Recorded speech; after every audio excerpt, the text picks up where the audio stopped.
Sinimulan na nga namin ang isang magandang araw sa maagang pagluluto. Ito nga, tinitikman na ni nanay ang kanyang ipapaulam sa alaga. Mamaya-maya konti lang, igigising na rin yun. Maya guys. O ito naman ang ating. Sarap pa ni guys. Sarap pa. Good morning guys. Magluluto na tayo ang ating almusan guys. Para mamaya magising yung ating alaga. Wala na tayong magagawa.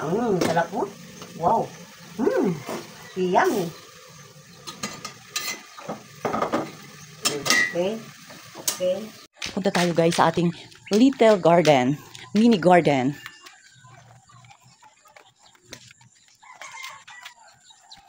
Uy, may batang nasunod. May batang nasunod. Uy, patay. Good morning guys. Magandang araw.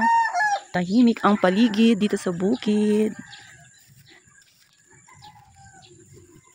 Ganito kaganda dito sa amin. Napaka-tahimik guys. Oh, may natitilaok pang manok. May nagtitilaok pang manok. Good morning guys. Kuha tayo ng ating mga gulay-gulay dito. Para mamaya, lalagay natin sa ating lulutuing ulam, sinigang. Yan yung ating tanim dito guys. At tingnan nyo naman. Oho. May manok. Manok ng kapitbahay. May maaga pang nangunguha ng gulay. Si Inday nangunguha ng alokbate. Yung galing ah. Yung ano na yung alimunding-munding. Fresh na fresh yan guys. Tingnan nyo nga ang aming malanggay. At meron pa kaming nakakalat dyan ng mga kangkong, kingkong. Maganda na ang tubo. Siyang amon natin yung pero madamo na naman tayo dito para ganda tingnan. Ano pa? May nakasingit pa palang ubi dito. Ito guys, ito ubi, ito. Yan. Ilang buwan ba yung kailangan para ano siya? Pwede na siyang i-harvest. Ituwan ko. Marami yan siya eh.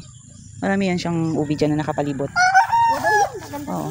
Pagka yung gulay talaga, lagi natatalbusan. Panay rin yung ano niya, sibol niya ng mga panibagong talbos. Hala, kailangan na talaga natin ay magpadamo. Dami na namang mga damo. Ang bilis magsipagtubuan. O, tignan nyo guys yung kalsada namin. Puro ebs ng aso. Ganda. Uy. Mahirapan tayo nito.